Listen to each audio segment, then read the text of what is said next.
Now, into the meat of today's presentations. We have selected three presenters who are doing unique products that we think we should showcase. And we'll start off first with my friend Desmond Konney from Complete Pharma, who has a very unique product that he will tell us about. And Desmond knows he has only about 10 minutes to do this. He wished he could have more time, but I know he has a way of going around these things quickly. So Desmond, let's have your delivery in 10 minutes, and then take some questions from the audience. Thank you.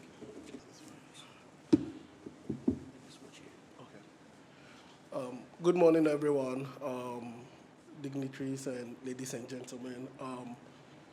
My name is Desmond Konney, as I've been introduced. A bit about myself. I'm a mechanical engineer. Graduated KNUST. And after KNUST, did a bit of manufacturing in China, and that's how Complete Pharma came about. I'm a son of a farmer and a farmer myself. And we started Complete Pharma in 2017, mainly to digitize the agriculture space. At the time when I was in China, it was the time selfie sticks were popular. And in China, you would see how people use their garages as factories, and it was an interesting concept. And they shipped these products all over the world. And so the idea for Complete Pharma came when I inherited my dad's farm, and I wanted to bring that same methodology. How do you make smallholder farming productive enough to ship to the world, just as the Chinese have done to manufacturing?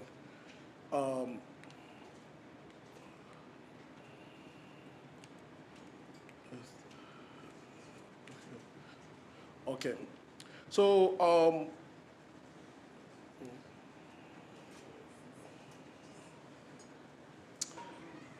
So in 2017, we set on a mission to connect the agricultural value chain. And I'll tell you why. So our mission is almost similar to the NTA in the sense that we also want to seek connectivity across the agricultural value chain.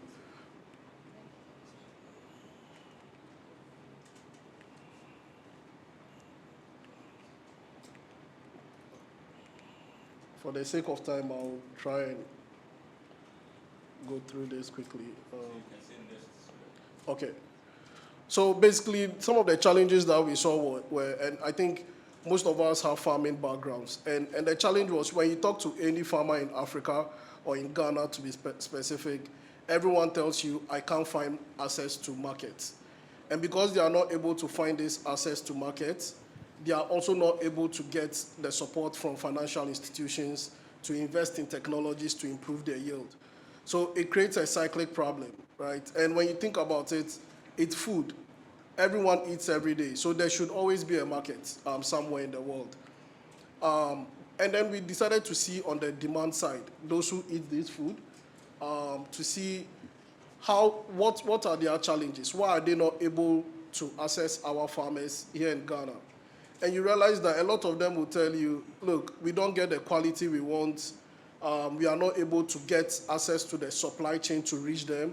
So think of it. If you are like a Nestle or an Olam somewhere in Singapore, you don't want to come to Ghana, build a supply chain, go to the rural areas to source for your commodities.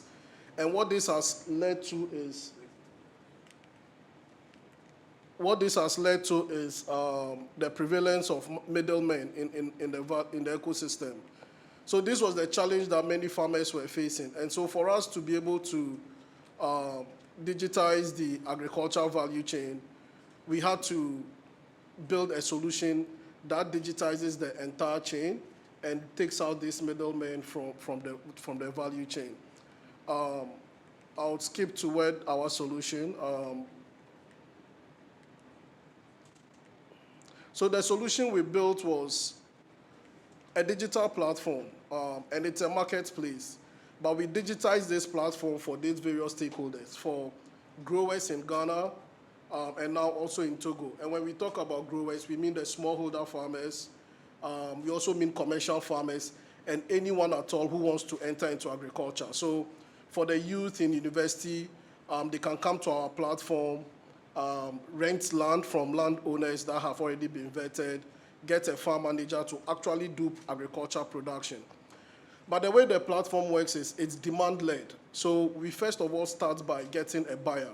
So any farmer on the platform is growing specifically for a buyer. Now, the challenges with these big buyers, and some of them are like FMCGs, exporters, is they want quality. If Nestle wants to do baby food, it needs soybean of a certain grade, a certain protein content, a certain oil content. You have farmers that can grow soybeans, but will not be able to guarantee that they can get the products like Nestle wants it. And that's the challenge right there. And what we've done is on our platform, we've done a lot of research using a lot of data. So we've used satellite data, we've used drones to collect a profile of all the farmers' lands to know what the characteristics of the land are. And from an agronomic perspective, know what we need to do to the soil to be able to get the output that these industries want. So on a daily basis, our farmers are receiving recommendations through their mobile phones. It's sometimes a voice message that they can listen to in their local language that tells them how exactly to apply these recommendations so that they are working towards getting the specifications that these buyers want. Now, on top of this, we had to build the entire supply chain for them. So in these communities, we built fulfillment centers. These fulfillment centers, we all know post-harvest losses is a big deal in agriculture. So this is where when farmers finish growing their products, they are able to bring the product where we package and then we are able to export to different countries. At these fulfillment centers, farmers can come and receive training. They can come and also get inputs to be able to carry out their farm protocols. So this is, and all of this is also traceable. So we collect data from the production all the way to it exits Ghana. And all this data, our buyers, the type of buyers we deal with, are interested in seeing what's happening across the value chain. So data such as the carbon footprint of these farmers, the logistics service that we're using, the certification, all of this is found on the blockchain on our platform to enable traceability. When solving this problem, one of the things we realize is you can tell a farmer, use NPK 50-50-50. And if the time he needs this NPK isn't available in his community, he's not going to follow your protocol, which means his yield and the work you are doing becomes in vain. So what we've done is we are working with vendors, and these vendors are fertilizer service providers in Accra. Most of them are in Tema, and all the production is happening up country. There is no visibility into, for instance, how many fertilizers are needed by chili pepper farmers this year. And because of that, during the season, farmers will always face shortages of fertilizer, prices go up. So now what we are doing is, at the fulfillment centers, we are connecting these farmers directly to the vendors. So vendors can bring fertilizers to our fulfillment center. We give them the data on what the farmers are growing in the vicinity, how much fertilizer will be needed based on the protocols and recommendations that we give them. And then they are able to also manage their inventory. So across the value chain, this is what we've built. Think of it as a back office that can allow any actor perform all its activity. So when a buyer goes behind their PC, they are able to place their order, monitor the order, track the delivery till they get it. And they can do all of these processes on their platform. On the farmer side, a farmer can come onto the platform, get their inputs, get a buyer, know what to do, and then receive payments after supplying through the platform. And vendors are also able to know which farmers to sell their inputs to, what inputs are needed. And by doing this, we are able to even vet these vendors and make sure that the inputs that they are delivering is of high quality. Now, the challenges that we faced. So we've been building this platform since 2017. So it's been a long time coming. And I think we've had to digitize the infrastructure across the value chain. So a lot of these processes we've had to digitize. Now, I mentioned that we give farmers protocols. Now, the way we develop this protocol is through deep research and collection of data, where we have to use satellite technologies. Most of the satellite technologies we have to use is imported from the European Space Agency. to know what exactly these farmers' field look like, what are the historic weather data of these farmers, to be able to confidently tell a farmer what to do. You need all these parameters.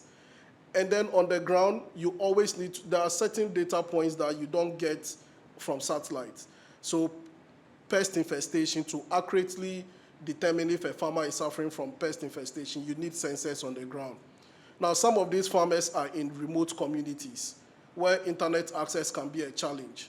So how do we then build that infrastructure to be able to collect more data and be able to help these farmers produce well? So that's one of the challenges we face when it comes to the protocol development. We want to be able to get to a point where currently, with most of the data that we are collecting, we are building an artificial intelligence similar to ChatGPT, where a farmer can tell you, I have this farm, this is where my land is, and this is what I'm growing for. What should I do? And it tells the farmer exactly what to do in their local languages, in voice where they can listen and then know what to do.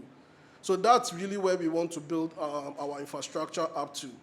Then when you take, for instance, when it comes to payments, it's one of our biggest challenge. Now, about 80% of what the farmers grow on our platform are for international markets.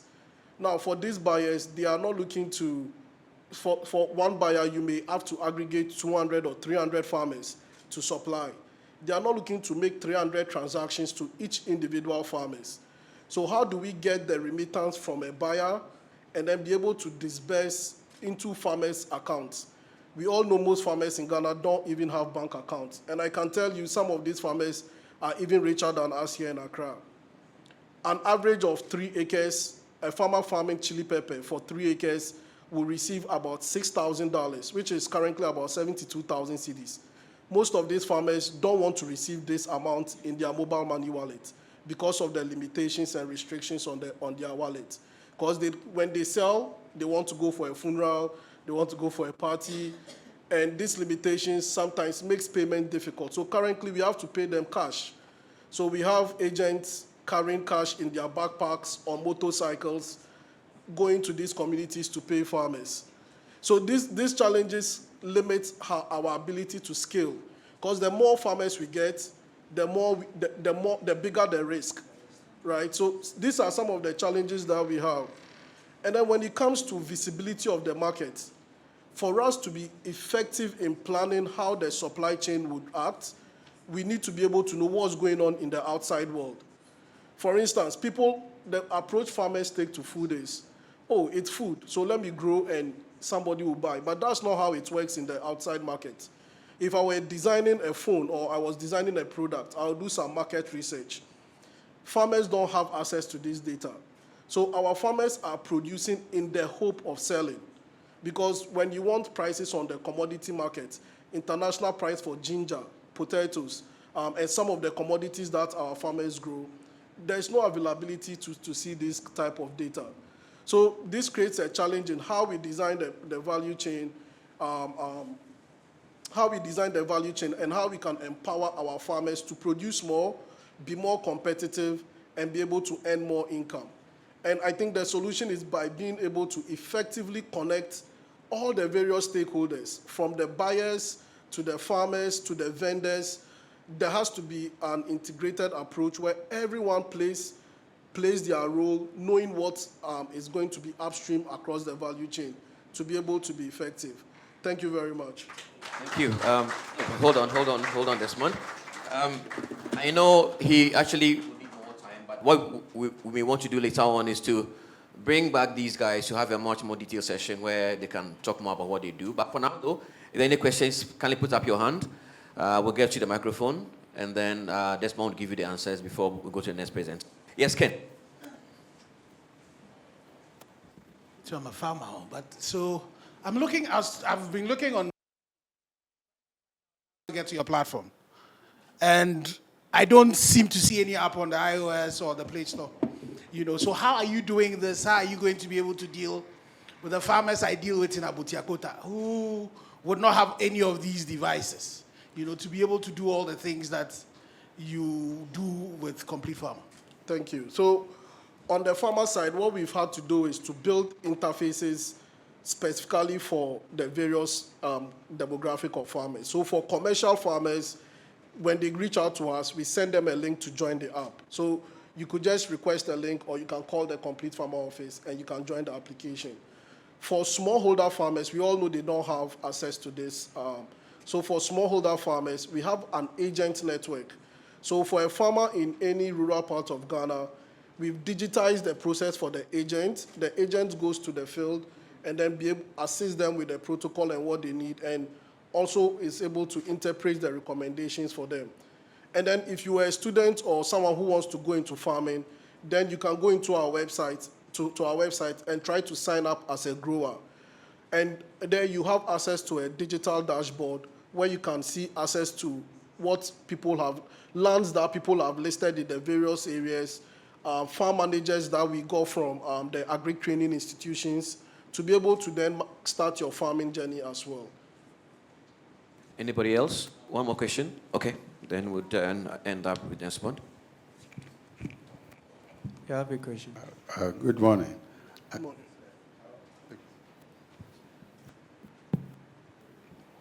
I want to know what financial education system you actually offer these farmers, because some of them will take the money and they will do funeral, outdooring, and wedding. And certainly this cannot be priority for them as far as growing, you know. So do you have any financial education system, and which radio or TV media system do you use to carry out? And do you involve the tertiary institutions in this so that going forward, we have our population educated, and especially with the youth included? Thank you. Thank you very much. So on the platform, what we've done is, for some of the smallholder farmers, we've introduced a savings scheme. So at the point where we are paying them, we advise them on their next production, and if they want to save, we have a partnership with Absa Bank. So they are able to save ahead before they start spending whatever money is left from their sales. Also with Absa Bank and at our fulfillment centers, farmers gather around, and Absa Bank, who have the expertise on financial literacy, would come and educate these farmers on how to save, how to plan their money, and how to run their finances. So on the financial literacy side, we've partnered with Absa Bank to be able to deliver that to farmers as well. Thank you very much, Desmond Konney. Thank you very much. I appreciate this.